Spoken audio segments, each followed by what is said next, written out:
ईश्वर भगवान बोलते हैं, उनकी पूजा की है ना। यानी जैसे भारत है, अभी भारत को तो मैं कैसे रिप्रेजेंट करूं, तो हमने क्या कर दिया, भारत का एक झंडा बना दिया। अभी हमको भारत का कोई भी मान सम्मान करना है तो हमको किसका मान सम्मान करना पड़ेगा, हमको वो झंडे का मान सम्मान करना पड़ेगा, क्योंकि वो झंडा ही आज हमारे लिए भारत है।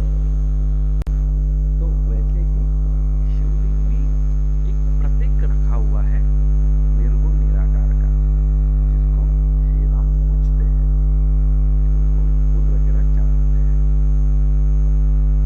मगर कोई ईश्वर भगवान अगर आप बाहर ढूंढ रहे हैं तो आपका पैसा, एनर्जी, वक्त, जीवन बर्बाद होने वाला है, क्योंकि बाहर की दुनिया में ऐसा कुछ नहीं है। जो भी है आप ही हो, आप ही ईश्वर हो, आप ही भगवान हो, आप ही जब शरीर छोड़ोगे पितृ हो जाने वाले। तो अभी ऐसा है कि श्री राम कभी मंदिर गए नहीं, श्री राम ने कभी पूजा अर्चना की। तो वहाँ देखिए परेशानियां तो उनको भी थी, लेकिन उनको रिलेशनशिप वाली परेशानियां थी, यानी उनको संबंध है ना, संबंध वाली परेशानियां थी। उनको कोई पैसे की दिक्कत तो थी नहीं, उनको कोई बीमारी तो थी नहीं। हाँ, थोड़ा बहुत डिप्रेशन था जब वो छोटे थे तभी। डिप्रेशन किस चीज़ का था कि ये दुनिया में आके मुझको क्या करना है, इसका डिप्रेशन था। वो योग वशिष्ठ जी ने दूर कर दिया। तो हमको भी यही डिप्रेशन है कि हमको ये दुनिया में आके करना क्या है। तो हम क्या करते हैं, ये शास्त्र पढ़ लेते हैं और दुनिया देखते हैं, और ये दुनिया देखने के बाद दुनिया जैसे करती है वैसे करते हैं। क्या करते हैं हम, जैसे लोग अमरनाथ जा रहे हैं, केदारनाथ जा रहे हैं, 12 ज्योतिर्लिंग कर रहे हैं, शिरडी जा रहे हैं, क्या क्या कर रहे हैं लोग, सिद्धिविनायक जा रहे हैं। क्यों? तो हम भी जाते हैं, लेकिन उसके पीछे का जो एंड प्रोडक्ट हमने जो बताया वो किसी को नहीं पता है कि हमको एक्चुअली वहाँ जाके करना क्या है। और जहाँ जा रहे हैं उसका कोई साहित्य तो आपने पढ़ा है, कोई शास्त्र पढ़ा है नहीं। बस हमारे पास थोड़ा पैसा है, हमारे पास वक्त है, हम काम से बोर हो गए हैं तो 2 दिन वहाँ जाके आते हैं। इसका कोई मतलब नहीं है, इसका कोई मतलब नहीं। अभी लेते हैं महाभारत। महाभारत में श्री कृष्ण ना किसी कोई शिवलिंग की पूजा करते हैं, ना कभी मंदिर गए हैं, कुछ नहीं किए, सिर्फ गुरुकुल किए। गुरुकुल जाकर उन्होंने जो ज्ञान अर्जित किया, फिर जाके जो समाज का ज्ञान अर्जित किया, बस इतना ही ज्ञान अर्जित किया है। उनको भी कोई पैसे की समस्या नहीं थी, बस उनको था डिसिप्लिन, धर्म की समस्या थी। जैसे श्री राम जी को रिलेशनशिप की परेशानियां थी, उसी की वजह से उनके जीवन में दिक्कतें आई। यानी उनकी स्टेप मदर का इश्यू था, फिर यहाँ रावण ने उनकी बीवी को उठा लिया, वो इश्यू था। सुग्रीव और इनकी जो द्वंद्व था उसका इश्यू था। मैंने देखिए श्री राम के जीवन में सभी उनके रिलेशनशिप प्रश्न आए, है ना। यानी मानसिक तौर पे वो तकलीफ में थे, उनको कभी भी पैसे की दिक्कत नहीं आई, कभी भी सामाजिक दिक्कतें नहीं आई, शारीरिक दिक्कतें नहीं आई, उनको सिर्फ और सिर्फ मानसिक दिक्कतें आई। जबकि श्री कृष्ण को कोई भी रिलेशनशिप तकलीफें नहीं आई, सारी की सारी पॉलिटिकल दिक्कतें आई, है ना। पॉलिटिकल यानी सामाजिक दिक्कतें आई, और सामाजिक दिक्कतों की वजह से ही उनको धर्म की संस्थापना करनी पड़ी, धर्म को स्थापित करना पड़ा। तो ये धर्म, जब हम समाज में रहते हैं तो धर्म जरूरी है, और खुद जब रहते हो तो अध्यात्म जरूरी है। इसको समझना पड़ेगा। जब हम एक सामाजिक व्यवस्था में होते हैं तो हमें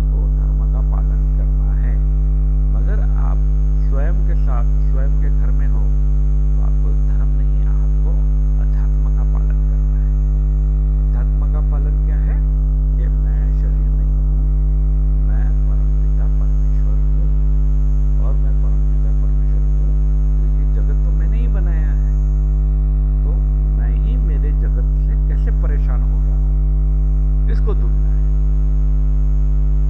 ये नहीं है कि मैंने ही वो पूरा ब्रह्मांड बनाया और अभी ब्रह्मांड मुझे परेशान कर रहा है और मैं फंस गया। ऐसा ऐसा नहीं होना है। यानी मैंने कोई चीज बनाई और वही चीज अब मुझे परेशान करे। अरे मैं ऐसी चीज बनाऊंगा ही क्यों जो मुझे परेशान करे? इसलिए लेकिन वो चीज बनाते वक्त मुझे समाज में जाना होता है, तब जाके श्री कृष्ण ने जो धर्म बोला है उसको अप्लाई करना है। बराबर।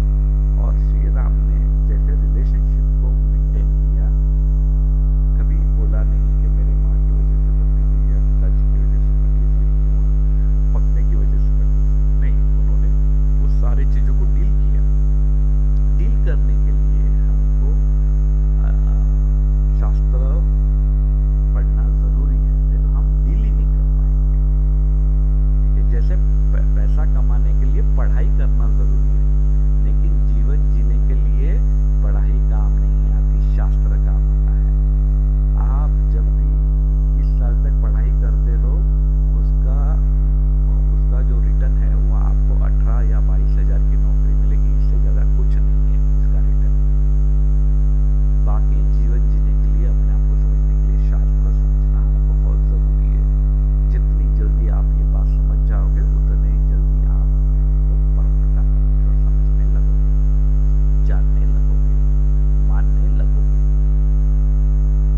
अगर सचमुच भी मुझे 21 साल बर्बाद करके पैसा कमाना होता तो क्यों स्वामी समर्थ जी ने गाड़ी बंगला नहीं लिया? वो तो सिर्फ एक लंगोट में ही रहे। क्यों साईं बाबा ने गाड़ी बंगला नहीं लिया? वो तो खाली एक झोली लेकर छप्पर में खाना खाते थे। अगर सचमुच भी 21 साल मेरे पढ़ाई करने के बाद 18-20 हजार की नौकरी करनी है तो इनके पास तो बड़ी बड़ी सिद्धियां थी, ये भी पैसा कमा लेते। लेकिन उन्होंने कभी भी ऐसा नहीं किया। इसीलिए हम जब भी साहित्य देखेंगे तो साहित्य में आपको दिखाई देगा श्री राम जी कभी भी पैसे की वजह से परेशानी में नहीं आए, रिलेशनशिप परेशानी में आए। श्री कृष्ण जी कभी भी पैसे की वजह से परेशानी में नहीं आए, हमेशा समाज की वजह से, डिसिप्लिन की वजह से परेशानी में आए। तो हमको रिलेशनशिप पे ध्यान देना है, हमको समाज पे ध्यान देना है, ना कि पैसे पे। आपका 1 मिनट, अभी 1 मिनट आप पैसों से ध्यान उठा दीजिए। आप जितना महत्व पैसे को दिए 1 मिनट के लिए, घड़ी लगाकर 1 मिनट के लिए, उतना पूरा का पूरा ध्यान पैसे से हटाइए, एनर्जी पैसे से हटाइए और पूछिए कि मुझे 2 वक्त का खाना मिल रहा है, 8 घंटे की नींद मिल रही है, मुझे शरीर में कोई व्याधि नहीं है। आप बताइए पैसे की कहाँ जरूरत है?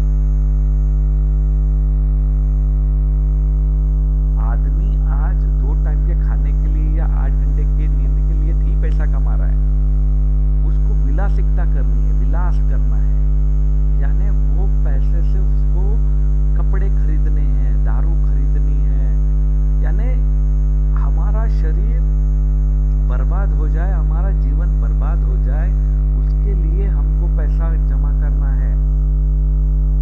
क्योंकि जिसने भी ये दुनिया बनाई है उसने कभी भी पैसे को इम्पोर्टेंस नहीं दिया है, उसने जीवन को इम्पोर्टेंस दिया है। इस वजह से हम जब भी जीवन जीते हैं, सबसे पहला ये प्रश्न पूछिए कि मुझे 2 टाइम का खाना मिल रहा है, 8 घंटे की नींद मिल रही है, मेरे शरीर में कोई भी व्याधि नहीं है, तो आप दुखी कैसे हो सकते हैं? आप परेशान कैसे हो सकते हैं? परेशानी आपने खुद बना ली है। 1000 रुपए के फोन से भी आपके सब काम हो सकते हैं। क्योंकि हमको क्या चाहिए? कॉल करना है, कॉल आना है, मैसेज जाना है, मैसेज आना है। मगर आपको 1-1, 1.5 लाख का फोन लेना है। क्यों? अपनी जिंदगी बर्बाद करने के लिए। जो 100, 1000, 1200 रुपए के फोन से जो काम हो रहा है, वही 1.5 लाख के फोन से काम हो रहा है। फिर आपको क्यों चाहिए वो? और वही करने के पीछे हम हमारी जिंदगी बर्बाद कर रहे हैं, जीवन बर्बाद कर रहे हैं, ऊर्जा बर्बाद कर रहे हैं। और पैसा तो कोई महत्व का है ही नहीं, आप पैसा भूल जाइए थोड़ी देर के लिए। अगर पैसा महत्व का होता तो ये साधु संत क्यों आश्रम खोलकर या जंगल में जाकर बैठते?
8 घंटे की नींद मिल रही है?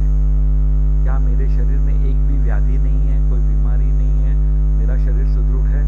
अगर ये तीनों का जवाब हाँ आ रहा है, इसका मतलब भगवान की आपके ऊपर दया है और आप अभी स्वर्ग में ही है। मगर ये जो अज्ञान है कि नहीं मेरे पास 5,000 की जीन्स नहीं है, 1 लाख की घड़ी नहीं है, 2 लाख का फोन नहीं है, 50 लाख की गाड़ी नहीं है, 1 करोड़ का बंगला नहीं है, ये मूर्खता में फंसोगे तो आप हमेशा जिंदगी भर परेशान रहोगे और अपना काम बराबर नहीं करोगे। देखो, जो आपके नसीब में है वो 100% आपको कैसे भी करके मिलना है। तो कम से कम वाली चीजों के लिए आप प्रयत्न करें। कौन सी कम से कम चीजें हैं? एक अच्छा घर बनाएं जहां बगल में ग्रीनरी हो, झोपड़पट्टी में नहीं। मेरे पास 50 लाख रुपया है लेकिन मैं झोपड़पट्टी में रहता हूँ, आप हमेशा दुखी रहेंगे। लेकिन आपके पास 1 लाख रुपया ही है मगर आपका घर नदी किनारे है या ऐसी अच्छी जगह पे है जहां आप अच्छे से सांस ले रहे हो, तो आप स्वर्ग में ही हो। और वो 50 लाख रुपया वाला जो है वो अभी भी नर्क में ही है। सबसे पहले हमें 2 वक्त का शुद्ध खाना चाहिए। नॉनवेज भारत में नहीं चलता क्योंकि नॉनवेज ये एक बीमार को, शरीर को बीमार करने वाली चीज है। जो मांसाहार करते हो शरीर को बीमार कर देंगे। बात यह हक की नहीं है कि हम खाए नहीं खाए। अरे आप खाओ, मगर कहाँ जाके खाओ? जहाँ रेगिस्तान है, जहाँ ठंड है, वो शरीर के लिए वो मांस मच्छी अच्छी है क्योंकि उनका शरीर वैसे बना हुआ है। हमारे यहाँ निसर्ग में सब्जियां दी है, फ्रूट दिए हैं, गाय दी है, धान्य दिया है, वो खाइए। अगर आप भारत में पूछोगे कि मैं मांसाहार कर सकता हूं तो आप अपराधी हो। मांसाहार हम वहीं कर सकते हैं जहां हम 5 साल से रह रहे हैं, जहां पे कोई भी सब्जी नहीं उगी जा सकती, कोई भी धान्य नहीं उगा जा सकता। वहां शरीर आपका मांस खाने के लिए एकदम बराबर है। अगर आप बोलेंगे कि मैं भारत में मांस खा सकता हूं, नहीं। क्यों? क्योंकि आप बीमार पड़ोगे, खुद तो तकलीफ में आओगे, दूसरों को भी तकलीफ दोगे, मानसिकता बिगड़ जाएगी। हमेशा भौगोलिक परिस्थिति के हिसाब से मानसिकता बनती बिगड़ती है। अगर आप गलत जगह पे गलत चीजें करोगे तो गलत रिजल्ट ही आएगा। और अगर आप सही वक्त पे सही काम करोगे तो सही रिजल्ट ही आएगा। इसीलिए ये जो बकवास की बातें हैं कि मैं परेशान हूँ, मेरा इतना कर्जा हो गया, मुझे ये करना है, कुछ नहीं है, ये बकवास की बातें हैं। पृथ्वी तल का नियम है, अगर आपको 2 वक्त का खाना मिल रहा है, 8 घंटे की नींद मिल रही है और शुद्ध स्वच्छ हवा मिल रही है, इसका मतलब आप स्वर्ग में हो। बाकी आप कोई भी कायदा कानून लगा दो कि नहीं मेरे पास 10 लाख की गाड़ी नहीं है तो मैं दुखी हूँ, मेरे पास 1 करोड़ का घर नहीं है तो मैं दुखी हूँ, ये सारी मूर्खता वाली बातें हैं, ये नहीं चलेगी। आपको उसके वो भोगने ही पड़ेंगे, आपको दुखी रहना ही पड़ेगा, आपको परेशान रहना ही पड़ेगा। इसीलिए आप साहित्य देखेंगे तो कोई भी राजा पैसे की वजह से परेशान नहीं था। जितने भी राजा थे वो अपने रिलेशनशिप और समाज की वजह से परेशान थे। तो आप भी अपने रिलेशनशिप और समाज के ऊपर अगर ध्यान बराबर देंगे तो आपको खुद को समझ में आएगा, अहम ब्रह्मास्मि, मैं ही ब्रह्म हूँ और मैंने ही इन सारी चीजों को उत्पन्न किया है और मुझे इसको डील करना आ रहा है। अगर आपको इससे डील करना नहीं आ रहा, इसका मतलब दूसरों ने पैदा की हुई चीजों को आपने बहुत ज्यादा इंपॉर्टेंस दे दिया है और वही इंपॉर्टेंस आपकी जिंदगी को नर्क बना रहा है। सीधी बात। पिछले सत्संग में सीधा बताया है कि कोई भी भगवान ईश्वर पितर आपको बाहर नहीं मिलेंगे क्योंकि ये कल्पना मात्र है कि ईश्वर बहुत शक्तिशाली है, ईश्वर आदि अनंत है, ईश्वर भूत वर्तमान और भविष्य को जानता है। इसलिए मैं अमरनाथ जाऊंगा, सिद्धि विनायक जाऊंगा, मैं 4 धाम की यात्रा करूंगा, ये मूर्खता वाली बातें हैं। सीधे सीधे आप अपनी जो क्वालिटीज़ है उसको भूल रहे हैं। आप नपुंसकता के लिए दूसरे के ऊपर डिपेंडेंस है। ये ताकतें आपकी ही है, अपनी ही है। जो जितना पैसा आप चार धाम और अमरनाथ जाने में लगा रहे हो, वो ये पैसा थोड़ा अपने 2 टाइम के खाने में, 8 घंटे की नींद में और स्वच्छ हवा में लगाइए। वहीं पर आपका अमरनाथ खड़ा हो जाएगा, वहीं चार धाम खड़े हो जाएंगे। श्री कृष्ण ने अपने माता जी को वहीं पे द्वारका में ही चार धाम खड़े किए। क्यों? यही फॉर्मूला है। वो कोई फ्लाइट लेके वहाँ मूर्खता जैसे वहाँ नहीं गए, बद्रीनाथ केदारनाथ। उन्होंने अपनी माँ को वहीं के वहीं चार धाम की यात्रा कराई। कैसे? यही जो अभी बोल रहा हूँ। जहाँ पे आपको 2 वक्त का खाना मिल रहा है, 8 घंटे की अच्छी नींद मिल रही है, आपका शरीर स्वस्थ है, वहीं पे केदारनाथ, अमरनाथ, चार धाम यात्रा, 12 ज्योतिर्लिंग और जो भी देवी देवता है वहीं बसे हुए हैं। अगर आपके पास ये नहीं है, 2 टाइम का खाना नहीं है, 8 घंटे की नींद नहीं है, कोई अच्छी रहने की जगह नहीं है, इसका मतलब अभी आपको बहुत दुख झेलने हैं, आपकी जिंदगी हेल होने वाली है। अभी इस पर क्या साधना करनी है, ये हमारे जो शुक्र, शनि, रवि के जो सत्संग होते हैं उसमें हम देखेंगे और एक एक चीज़ों को अच्छे से समझेंगे कि जब तक हम हमारी इंक्वायरी नहीं करेंगे, हम परमपिता परमेश्वर कैसे है, ये जब तक नहीं जानेंगे तब तक हमको चुप नहीं बैठना है, हमको सत्संग करते रहना है। बराबर है? तो ये जो माया है, ये जो अज्ञान है, जो लोगों ने आपको बताया है कि ईश्वर बाहर है, भगवान बाहर है, पितृ बाहर है, इसको पहले दिमाग से निकाल दीजिए। जो भी हो, आप ही हो, आप ही को ढूंढना है। कैसे ढूंढना है उसका मैं इंतजाम करूँगा।